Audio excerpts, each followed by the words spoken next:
tentang keutamaan salat subuh, yang mana salat subuh ini merupakan salat yang paling sulit dilakukan oleh seorang. Karena apa? Karena pada waktu subuh adalah waktu yang mana orang-orang sedang lelap dalam tidurnya. Waktu yang mana orang-orang sedang merasakan dinginnya. Sehingga perseteruan antara kita memenuhi panggilan Allah dengan kita semakin mengeratkan selimut kita, ini merupakan suatu yang sangat sulit. Apakah kita akan memenuhi panggilan Allah atau kita akan melanjutkan tidur kita? Maka salat ini adalah salat yang sangat sulit dilakukan oleh seorang, terutama orang-orang munafikin. Salat yang berat dilakukan oleh seorang kecuali orang-orang yang diberikan taufik oleh Allah Subhanahu wa taala untuk melakukan ibadah ini. Oleh karena itu, kita akan membicarakan keutamaan tentang salat subuh. Semoga keutamaan-keutamaan yang akan kita dengar ini sebagai penyemangat, sebagai pemberi motivasi bagi kita untuk kita semangat melakukan salat fajar ini. Kaum muslimin yang dirahmati Allah Subhanahu wa taala, di antara faidah salat subuh adalah yang pertama, ad-dukhulu fi dhimmatillah. Orang yang melakukan salat subuh, ia telah masuk ke dalam jaminan Allah Subhanahu wa taala. Maka ketika Allah Subhanahu wa taala telah memberikan jaminan bagi kita, maka tidak akan ada yang bisa mengganggu dan menyakiti kita. Karena Allah Subhanahu wa taala yang Maha Kuasa yang memberikan jaminan bagi orang yang melakukan salat subuh. Sebagaimana hadis Nabi sallallahu alaihi wasallam dari Jundub ibn Abdullah ibn Sufyan al-Bajali radhiyallahu anhu mengatakan, qala Rasulullah sallallahu alaihi wasallam, Rasulullah sallallahu alaihi wasallam bersabda, man shalla subha fahuwa fi dhimmatillah. Barang siapa yang melakukan salat subuh, maka dia berada di dalam jaminan Allah Subhanahu wa taala. Fala yatlubannakumullahu min dhimmatihi bisyai. Janganlah Allah Subhanahu wa taala menuntut dari kalian karena jaminan itu dengan sesuatu. Dalam artian kita tidak melaksanakan perintah Allah Subhanahu wa taala sehingga Allah menuntut kita. Fa inna man yatlubuhu min dhimmatihi bisyai'in yudrikuhu. Sesungguhnya barang siapa yang dituntut oleh Allah Subhanahu wa taala karena jaminan Allah Subhanahu wa taala, maka ia akan ditemukan. Summa yakubbuhu ala wajhihi fi nari jahannam. Kemudian dia akan ditelungkupkan, akan dibuang dengan wajahnya ke dalam neraka jahannam. Oleh karena itu, hendaknya kita menjaga jaminan yang diberikan oleh Allah Subhanahu wa taala kepada kita. Hendaknya kita berusaha untuk melakukan ketaatan-ketaatan kepada Allah Subhanahu wa taala, terutama salat subuh, karena barang siapa yang melakukan salat subuh maka dia berada di dalam jaminan Allah Subhanahu wa taala. Inilah makna dari hadis ini, yaitu barang siapa yang salat subuh dengan berjamaah maka dia berada di dalam jaminan Allah Subhanahu wa taala. Maka tak seorang pun yang akan menyakiti dia. Maka tak seorang pun yang akan memberikan sesuatu yang tidak ia sukai atau akan menyakiti dia. Dan barang siapa yang merusak atau membatalkan perjanjian dengan Allah Subhanahu wa taala atau jaminan Allah Subhanahu wa taala, maka dia telah melalaikan hak Allah Subhanahu wa taala yang akan diberikan balasan oleh Allah Subhanahu wa taala kelak di akhirat. Inilah yang pertama, yaitu barang siapa yang melakukan salat subuh maka ia berada di dalam jaminan Allah Subhanahu wa taala. Kemudian yang kedua di antara faidah salat subuh adalah ajru qiyamil lail. Barang siapa yang melakukan salat subuh, maka dia akan mendapatkan pahala seperti orang yang melakukan salat malam. Orang yang melakukan salat tahajud atau qiyamul lail, sebagaimana hadis Nabi sallallahu alaihi wasallam dari Utsman Ibn Affan radhiyallahu an, Nabi sallallahu alaihi wasallam bersabda dalam hadis yang diriwayatkan oleh Imam Muslim, "Man shallal isya'a fi jama'atin faka'annama qama nisfal lail." Barang siapa yang melakukan salat Isya dengan berjamaah, maka seakan-akan ia melakukan salat setengah malam. Kemudian, "Wa man shalla subha fi jama'atin faka'annama shallal laila kullah." Dan barang siapa yang melakukan salat subuh dengan berjamaah, maka seakan-akan ia melakukan salat sepanjang malam. Barang siapa yang melakukan salat Isya dengan berjamaah, seakan-akan ia melakukan salat setengah malam. Dan barang siapa yang melakukan salat subuh dengan berjamaah, maka seakan-akan ia melakukan salat semalam suntuk. Inilah keutamaan yang sangat luar biasa, yang sangat besar dari orang melakukan salat subuh, yaitu ia akan mendapatkan pahala ajru qiyamil lail, yaitu pahala menghidupkan malam dengan salat dan beribadah kepada Allah Subhanahu wa taala. Kemudian faidah yang berikutnya dari faidah salat subuh adalah bara'atun minan nifaq, yaitu orang yang melakukan salat subuh dengan berjamaah maka ia terlepas dari kemunafikan. Terlepas dari kemunafikan.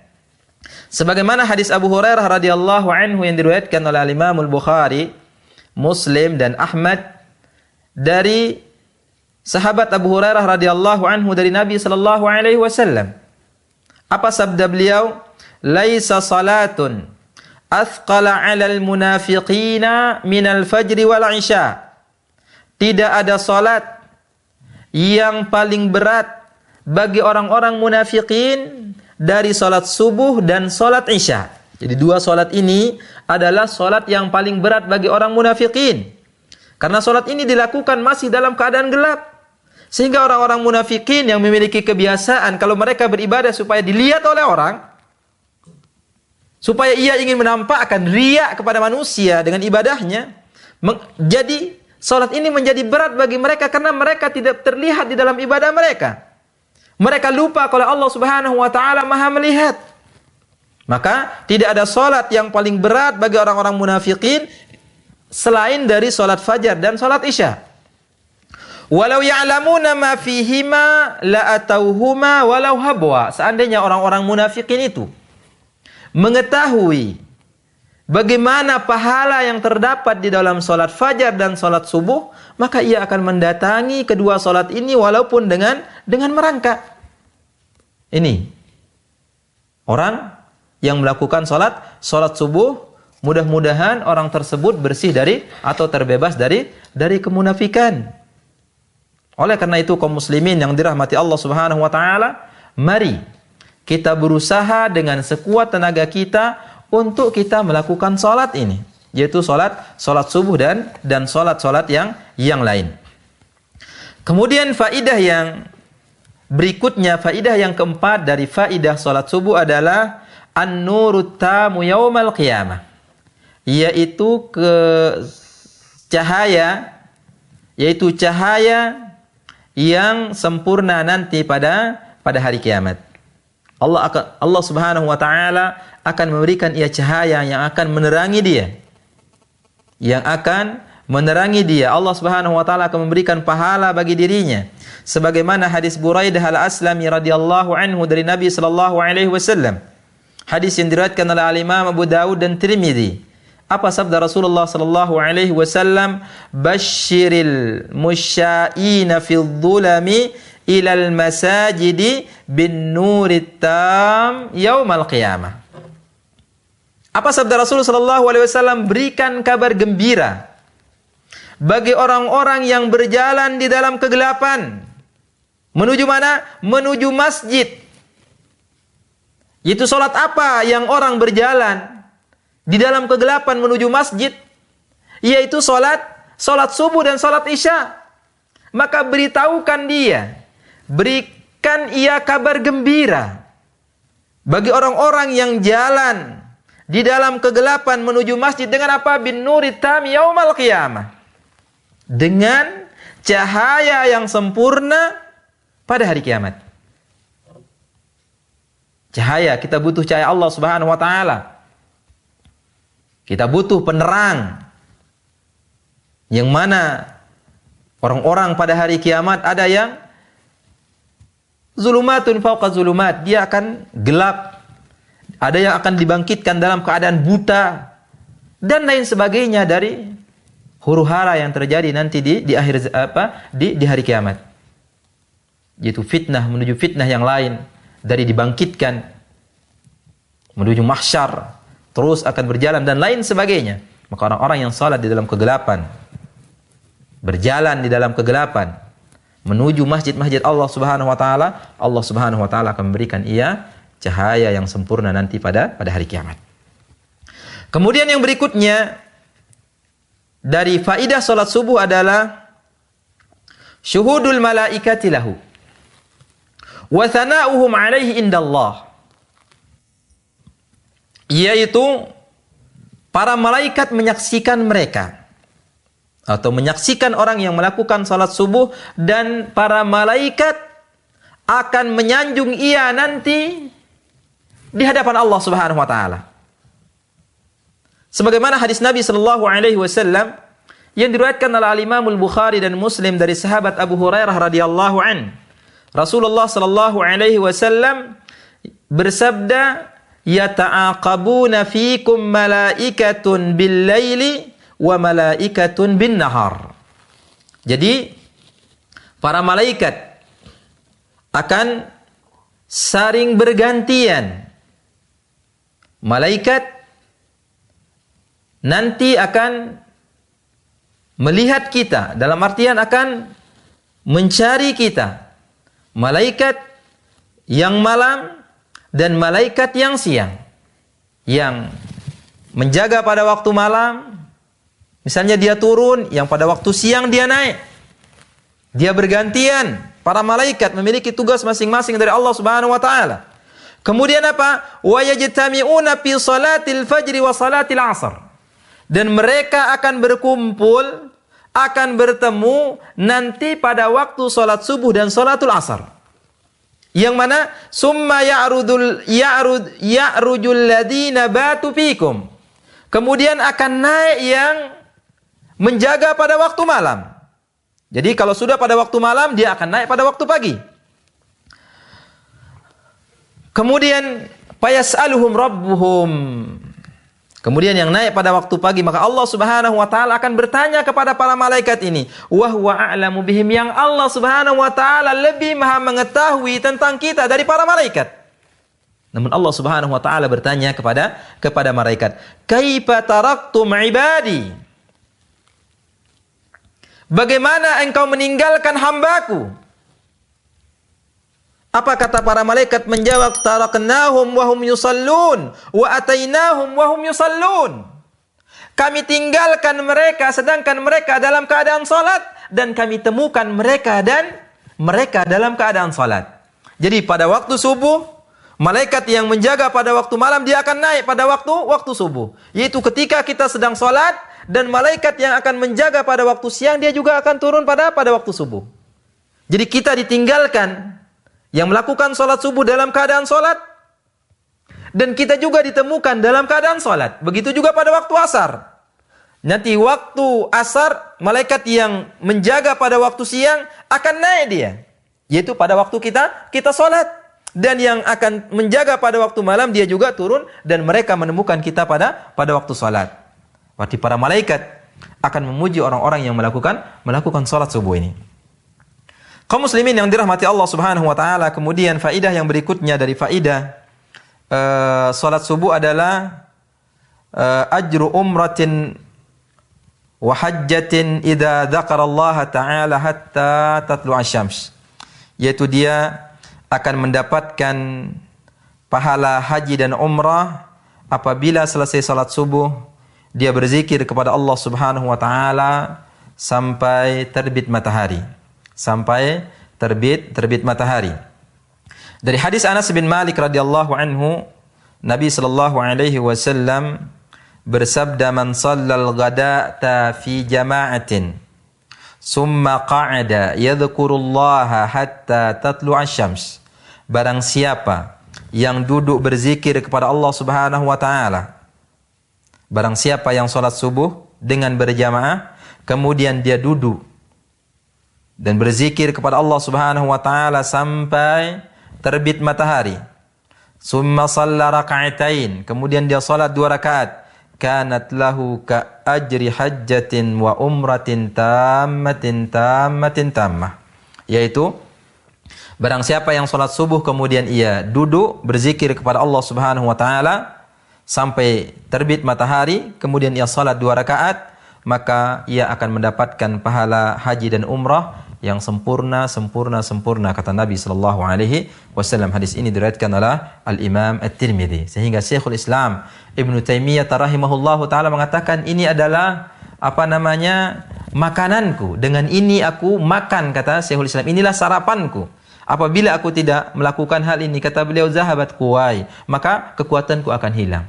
Yaitu berzikir kepada Allah Subhanahu wa taala setelah salat subuh. Mungkin kita kaum muslimin yang dirahmati Allah Subhanahu wa taala, selesai salat subuh maka kita berzikir, yaitu zikir ba'da shalah. Setelah itu mungkin kita isi dengan doa atau zikir pagi dan petang. Yang mana pagi kita baca waktu pagi, yaitu kita baca zikir, kita duduk sampai terbit matahari.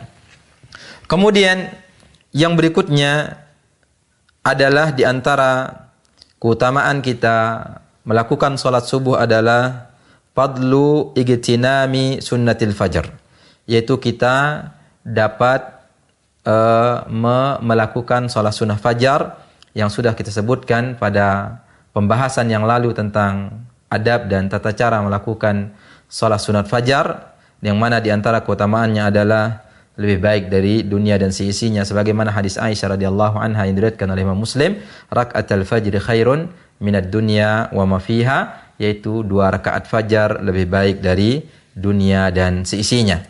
Kemudian faidah yang berikutnya, yaitu faidah yang ke-8 adalah an-najatu minan nar wal bisyaratu bidukhulil jannah, yaitu orang yang melakukan salat subuh dia akan mendapatkan keutamaan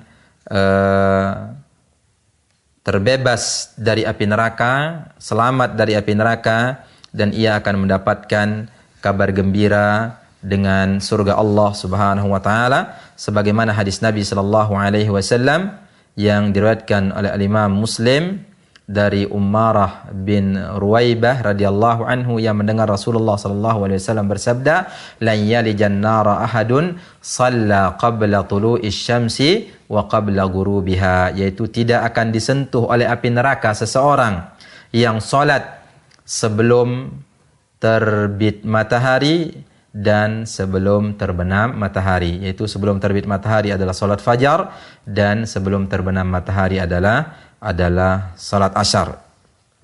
Kemudian faidah yang ke-9 dari faidah salat subuh adalah, yaitu dia akan mendapatkan ganimah yang besar, mendapatkan keutamaan yang besar, yang ia merupakan ganimah terbesar di dunia ini. Sebagaimana hadis Nabi sallallahu alaihi wasallam, ala adullukum ala qaumin afdala ganimatin, yaitu maukah aku tunjukkan kalian suatu kaum yang paling bagus ganimahnya dan yang paling cepat rajaahnya kembalinya. Kemudian Nabi sallallahu alaihi wasallam mengatakan, qaumun syahidu as-subha summa jalasu yadhkurullaha hatta tala'at alaihi syams, yaitu suatu kaum yang mereka menyaksikan salat subuh, kemudian mereka duduk berzikir kepada Allah Subhanahu wa taala sampai terbit matahari. Mereka adalah orang yang paling cepat kembalinya dan paling mulia ganimahnya.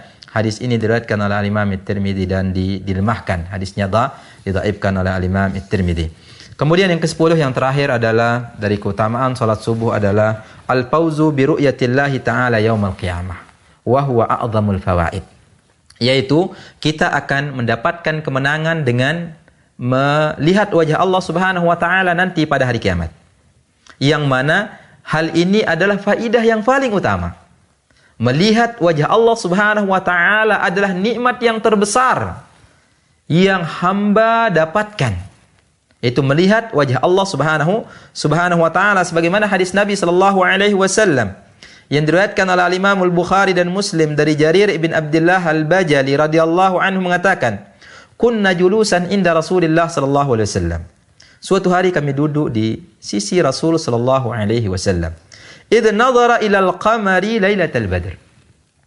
Yang ketika itu Nabi sallallahu alaihi wasallam melihat kepada bulan pada malam yang purnama.